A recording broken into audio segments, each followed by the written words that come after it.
Capítulo 29. Si Dios existe. La Kabbalah nos proporciona una respuesta a una de las preguntas que, sin duda alguna, se oye plantear con más frecuencia. Si realmente existe un Dios, ¿por qué permite Él que exista tanta maldad en la Tierra? La inteligencia y energía del universo no tiene nada que ver en absoluto con la negatividad que compenetra esta cuarta fase de la experiencia cósmica. No fue la intención del Creador permitir que la negatividad reinara en la tierra. El propósito de la creación fue proporcionarnos una oportunidad para que los emanados ganaran la beneficencia de la luz al descargar el pan de la vergüenza. Esta era la razón del retiro y restricción subsecuente del Creador. Antes del pensamiento de la creación, fue imposible que existiera la negatividad. Como ya se señaló, cualquier deseo de recibir que pudo haberse manifestado era satisfecho de inmediato. Cuando nosotros los emanados pedimos que se nos diera el libre albedrío suficiente para permitirnos revelar o no la luz según quisiéramos, el Creador, cuya única aspiración es el dar, se vio obligado a restringirse, o Tzimtzum, para permitirnos la expresión de nuestro deseo de ser individuos. La restricción de la luz, conocida por los científicos como el Big Bang, creó la situación fragmentada en que nosotros los seres finitos nos encontramos.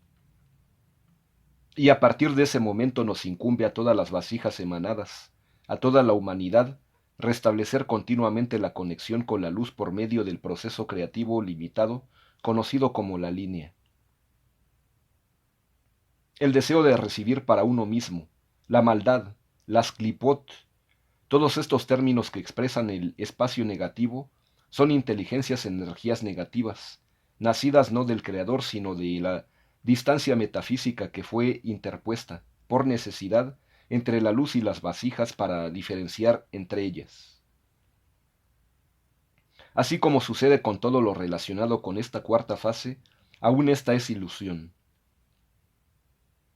No desapareció el Creador. El Ser Supremo se encuentra en todas partes afuera y dentro de nosotros, compenetrando cada fase, cada partícula cósmica del universo. El Creador no es menos deseoso de compartir su majestad infinita con quien quisiera rendir homenaje al acto original de la creación, es decir, a la restricción.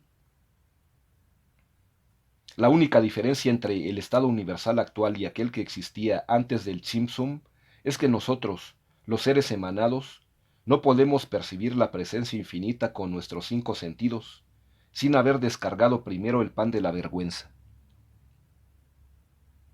Por lo tanto, podemos decir que las klipot, o el mal, es el precio que pagamos por tener identidad separada. La iniciativa. Por el contrario, el Tzimtzum, cuya naturaleza es determinada y fija, la cortina representa una forma flexible de restricción. Semejante a la cortina de una ventana, permite que entre una cantidad mayor o menor de luz en el espacio dado, dependiendo del grado de resistencia que encuentre. Una pequeña corriente de aire, por ejemplo, la abre un poco mientras una brisa de aire la abre más, y la mano de una persona puede abrirla completamente, permitiendo así que la luz bañe la habitación entera. También, así como se abre la cortina con la mano extendida, así también se puede abrir las cortinas de la negatividad que rodean todo en esta cuarta fase que es Malhut, por medio de la restricción lineal metafísica, un acto de la voluntad. La cortina actúa debajo de la cabeza.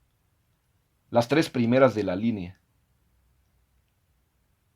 Entre la cabeza, o sea, las primeras 3, Sefirot, Keter o corona, Jochma o sabiduría, Binah o inteligencia, y las 7 Sefirot inferiores, Gesed o misericordia, Geburah o juicio, Tiferet o resistencia, Netzach o victoria, Yesod o fundamento, y Malhut o reino.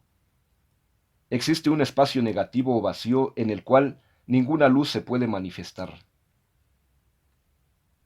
La cortina llena este intersticio sombrío. Fue el rabí Isaac, quien sostuvo la verdadera naturaleza de la existencia, que es unificada, intemporal y perfectamente inmóvil. Lo que quiere decir el cabalista al decirnos que este mundo es ilusión, es que el aspecto circular de la existencia es infinito, pero todos los aspectos de la existencia mundana son su principio, su medio y su fin. Son finitos y por lo tanto imperfectos. Por ende, se dice que todo lo que no es un aspecto de la naturaleza circular de la existencia es una ilusión, incluyendo así la línea y todas sus miríadas de implicaciones. La necesidad de los emanados para descargar el pan de la vergüenza hizo que el emanador fuese obligado a restringir su poder infinito para que el deseo de la vasija pudiera otorgarse. Desde luego que el Creador no fue forzado a satisfacer el deseo de lo emanado, pero de no hacerlo, se hubiera precluido toda posibilidad de revelar la luz. Como ya sabemos, la luz solo tiene una aspiración, la de compartir, cosa imposible sin una vasija receptora. Este derecho inalienable y eterno del primer rechazo que nos dio el emanador solamente es bendición para aquellos que han desarrollado maestría en el arte de la restricción y la resistencia. Quienes fracasen en el ejercicio de la opción de restricción arriesgan ser inundados por la influencia negativa de la cortina, porque permiten así que la cortina escoja, de manera arbitraria, cuándo, dónde y qué tanta luz se suministra o no a las vasijas. Mientras que quienes ejercen la restricción voluntaria tienen control sobre el poder de la cortina y por lo tanto son virtualmente inmunes a su influencia negativa. En todo caso es infinitamente más provechoso tomar la iniciativa de la restricción. Es por medio de ella que podemos revelar la luz y revelarnos a nosotros mismos. Puesto que nunca es la intención del capitalista emplear la luz para algo que no es altruista, él camina siempre por el sendero bien iluminado. Las 7 sefirot inferiores. Las 7 sefirot de la línea son muy inferiores con respecto a la cabeza, o a las 3 primeras. Este concepto puede contradecir una afirmación previa según la cual todas las sefirot son idénticas. La razón de esto es que la inferioridad o la impureza aludida no tiene nada que ver con las vasijas mismas, sino con la cualidad de la luz en ellas contenida. Las 7 inferiores, puesto que se encuentran en el lado oscuro de la cortina, son capaces de revelar mucho menos iluminación que las que se encuentran en el lado claro. Es por esta razón que se les considera inferiores. El Ari nos enseñó además que las 7 sefirot inferiores de la línea son incluso inferiores aún a las 7 sefirot inferiores de los círculos. De nuevo, al examinar los dos tipos de vasijas con relación a la cortina y al grado de iluminación que son capaces de manifestar, podemos aseverar que el rabí Luria, de bendita memoria, se refería a la capacidad de revelación menor de las 7 sefirot inferiores de la línea. Las 7 sefirot inferiores de la línea revelan mucho menos luz por la sencilla razón de que la cortina actúa sobre ellas, mientras que las 7 sefirot inferiores de los círculos son desprovistas de este impedimento. Así que las 7 sefirot inferiores de las vasijas circundantes son considerados superiores a las 7 sefirot de la línea. Vivimos en las 7 sefirot inferiores de la línea. La cortina se encuentra firmemente instalada por encima de estas 7 sefirot inferiores en la cuarta fase, Malhut, creando un vacío entre nosotros y nuestra satisfacción. Es por esta razón que nuestros cuerpos experimentan tanta dificultad al comunicarse con nuestras mentes y nuestras mentes con nuestras almas. No estamos en contacto con nosotros mismos porque las 7 sefirot de la línea no tienen afinidad alguna con las 10 vasijas circundantes. Solo existe un método para cerrar la brecha, pasando así por alto la cortina y restaurando la afinidad con la luz. Y esto ocurre al nulificar de manera eficaz el deseo de recibir para uno mismo, una condición que puede ocurrir únicamente por medio de un acto de restricción. Un paso más allá. Dejarse atrapar por la ilusión física es engañarse a sí mismo y perder la mejor parte de la vida. Es como hablar sin escuchar, comer sin saborear, leer las palabras de un libro sin hacer ningún intento de comprender el sentido. Aceptar solo lo que se nos presenta en el nivel físico es negar la realidad en favor de una ilusión. Puesto que nuestro aspecto físico está destinado a luchar por la sobrevivencia en el mundo de las 7 sefirot más densas, no quiere decir que tenemos que aceptar este mundo físico lineal como si fuera todo cuanto existe. Después de todo, está contenido en nosotros un aspecto de lo infinito. La mejor parte de nosotros está continuamente conectada a la inteligencia y energía infinita del cosmos.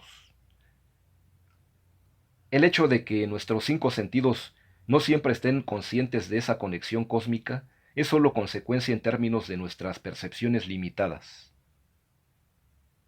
Nada tiene que ver con el cuadro entero infinito, el gran esquema de todas las cosas. Al ver nuestras acciones dentro del contexto de la gran red universal de todas las cosas, podemos crear la afinidad con el círculo de la creación. ¿Es el martillo lo que empuja un clavo, o es la mente? El cabalista nos dice que es la mente. El martillo y los clavos son meramente manifestaciones materiales de lo que se percibió, se emprendió y se realizó en el nivel metafísico o del pensamiento. Todo lo que sucede en el nivel físico tiene sus raíces en el nivel metafísico. Cada efecto tiene una causa metafísica. Si se acepta únicamente el aspecto físico de cualquier empresa, por ejemplo, si uno se percibe a sí mismo como un clavador de clavos, no es de sorprenderse que se sienta aburrido e insatisfecho. Sin embargo, si percibe sus acciones como canales, puentes entre pensamientos y productos o manifestaciones, experimentará un sentimiento de satisfacción al encontrarse a sí mismo como parte integral y esencial de un círculo de satisfacción. Somos lo que pensamos. Si fuera posible tratar solo con el aspecto físico de la existencia, afortunadamente que no es así, la vida sería una tarea unidimensional y aburrida. Al atravesar el espacio negativo entre nosotros y nuestra verdadera naturaleza circular, revelamos la luz. Por medio de la restricción, cerramos la brecha y expulsamos la negatividad que habita los espacios vacíos. Así contemplamos el circuito de nuestra propia realización y logramos darnos cuenta de que el mundo verdadero es un paso más allá. La bujía.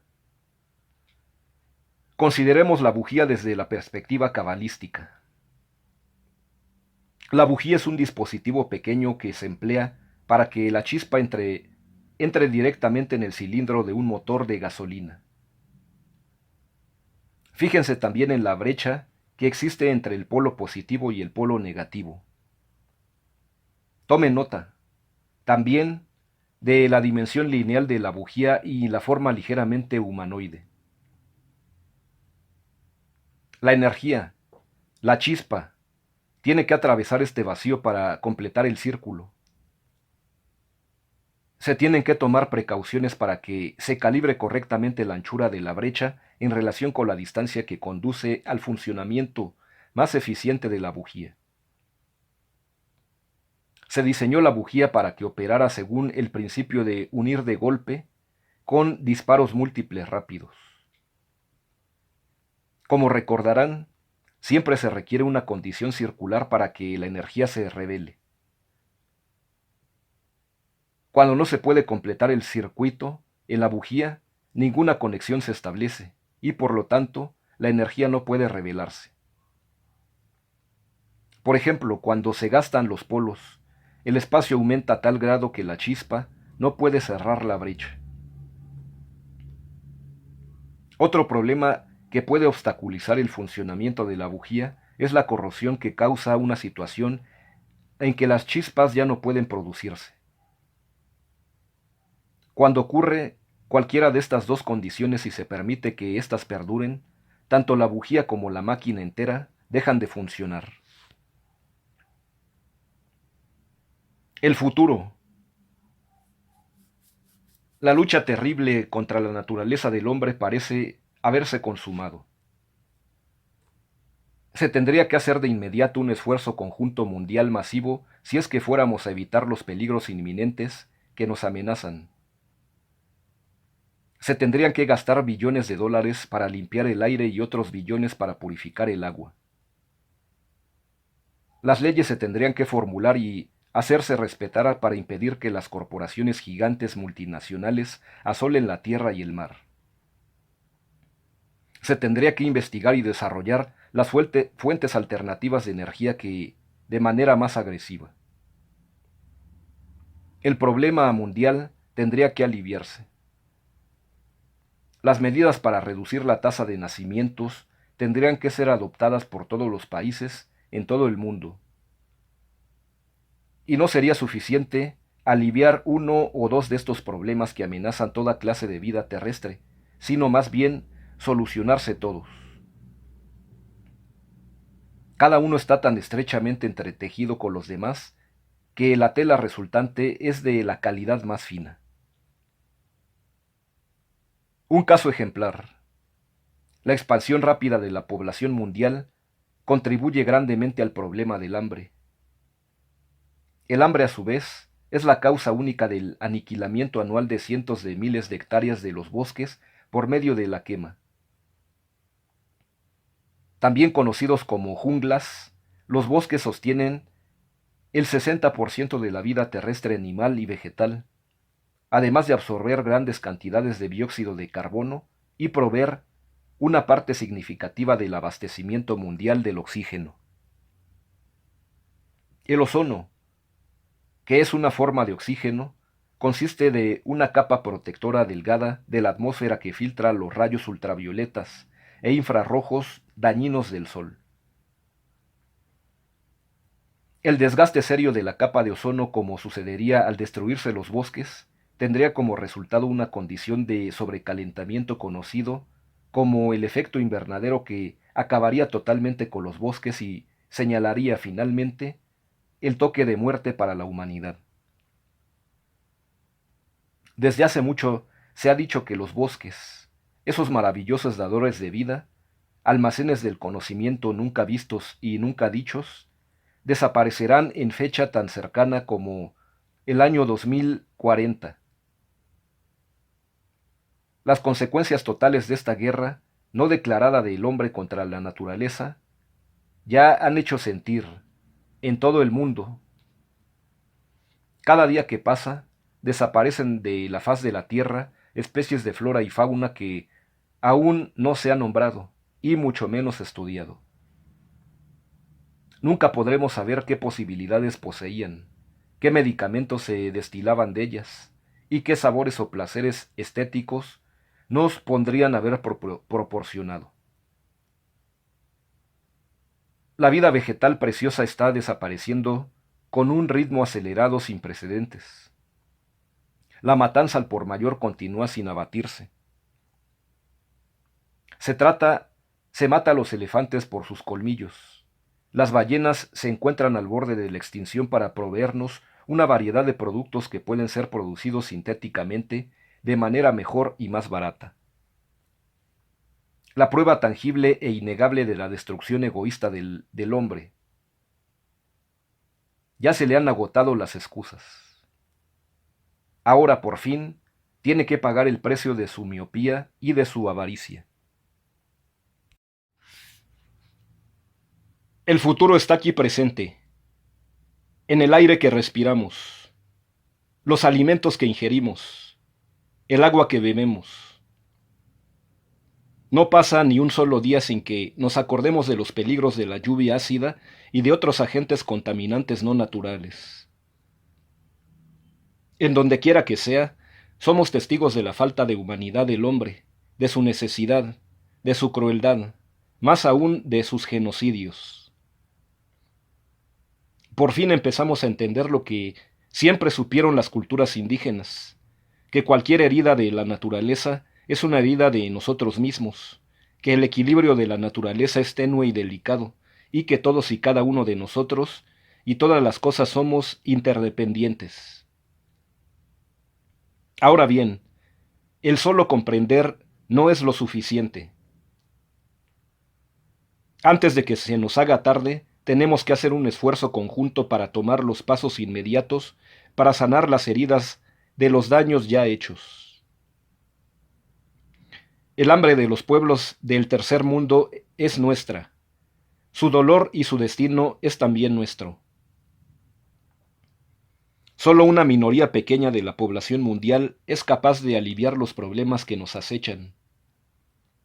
La gran mayoría se encuentra atrapada en una situación desesperada de sobrevivencia cruda.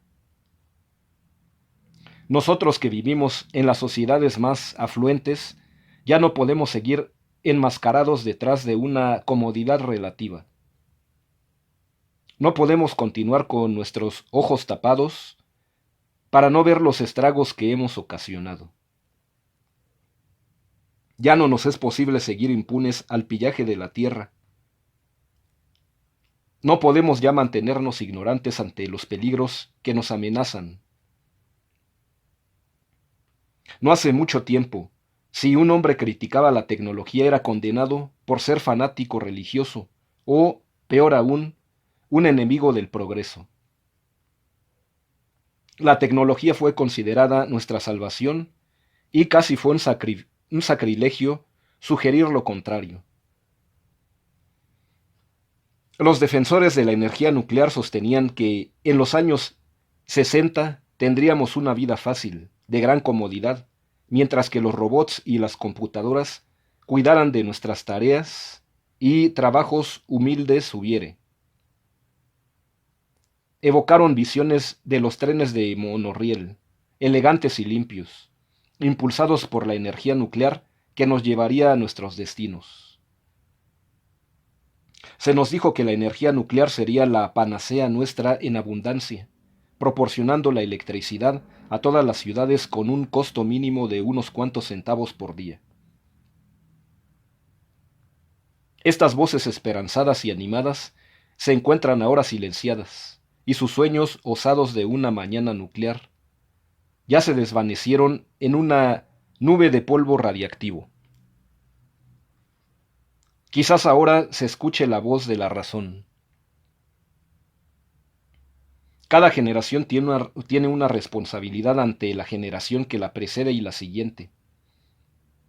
Nuestra carga es mayor aún que todas las generaciones anteriores. Nuestro deber es esparcir la luz para disipar la ignorancia y asegurar que las generaciones venideras tengan un mundo en que vivir.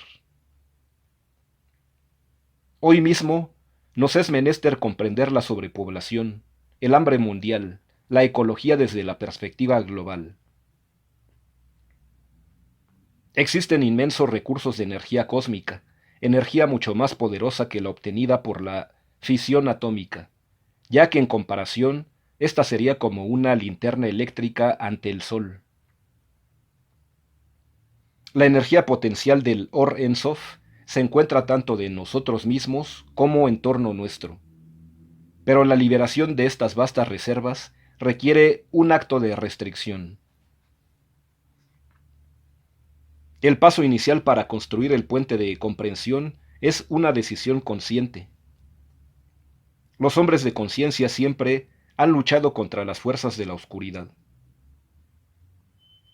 Los cabalistas comprenden que la resistencia, la repetición constante del tzimtzum y la cortina son los caminos que nos ayudan a cerrar esta brecha para iluminar de nuevo el propósito primordial del hombre. Es la hora de atraer la línea.